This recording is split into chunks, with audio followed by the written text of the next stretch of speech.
Hey, ladies, this week I'm going to be dropping empowerment for all my single women out there. So get in here. Don't think for 1 minute that your life is any less meaningful if you aren't in a relationship right now. Because as I've always said, being single is a major flex. Because single women, we are finally getting our due, aren't we? And I'm going to give you 3 reasons why we are fierce. And later on, I want you to keep listening because I'm going to give you the name of one of the most empowering books I've ever read as a single woman. All right. So let's get into it. All right. Number 1, single women are holding it down. Okay. Career. We are taking the workplace by storm. We're getting promoted. We're getting paid. We're doing all these things, right? Single independent women are no longer taking a back seat because we are learning and we are growing. So we are feeling like we are our own version of success, right? Also, single women are actually buying more homes than single men. Have you heard that? Now, okay, I get it. It's crazy right now. Nobody's really rushing out to buy a home, and I get that. But it's actually amazing to hear, and I'm going to tell you why. For so long, it was almost like you needed to wait until you got married and find the right person to even think about homeownership. But because so many women that actually want to be homeowners are still single at an age when they would buy a home, they're just opting to do it on their own. And I'm here for it. As a matter of fact, I bought my home as a single woman. And I think that, you know what? Sometimes you can't wait for that prince to come riding up on the horse. You have to take things into your own hands and build the life that you want for yourself. I also think that single women are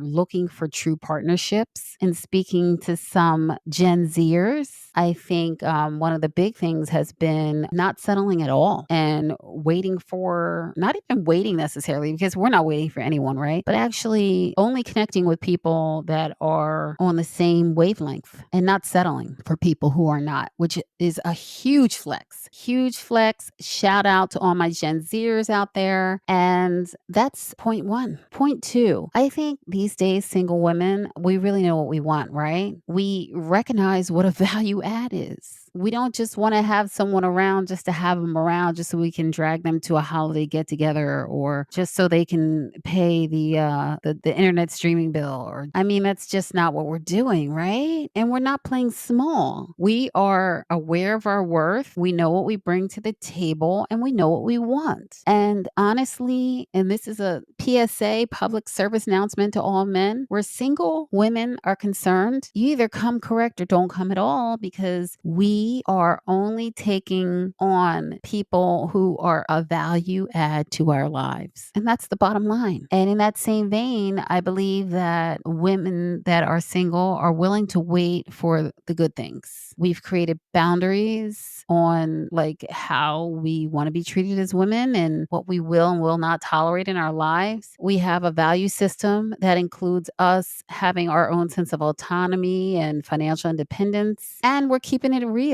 1,000% of the time. So this is a shout out to all my single women out there. We are doing an amazing job living our very best lives. We are getting it done in the workplace. We are loving ourselves unconditionally and pouring into ourselves. And we are creating a life that is meaningful to us. And that is the true partnership. The love that you are pouring into yourself so that if you do want to partner with someone, you are not settling. So as a woman that's lived single in New York City for a number of years, I would say that one of the things, although it's sort of a drawback in New York City because everybody's single, it's sort of a positive too, because there's a huge sense of community around single women, whether you're in an apartment building and there's people down the hallway. It's not like you're alone in this. There's a community around single women if you happen to be in the city. But I would say to all singles, whether you are in the suburbs or elsewhere, there are many women that are taking the same journey. So it's important to connect and support one another in our walk. And at the end of the day, sisterhood can be an amazing thing. And we can share our life's experiences and and grow together. And on that note, there is one book that I would say really allowed me to grow as a single. This same book really expanded my thinking about what it meant to be a single woman and the choices that women make single. And it is called The Feminine Mistake by Leslie Bennett, one of the very best books. And I'll tell you why. Leslie Bennett talked about the importance of career, why it's important for women to keep working, the realities of divorce and its impact on women, and the way Leslie illustrated all of the things that women go through in life and how we can better protect ourselves and build a life that's meaningful to us no matter what really resonated for me. As a single woman, I think this is an excellent book. It's super empowering and the message is incredible. So it's called The Feminine Mistake and it's by Leslie Bennett.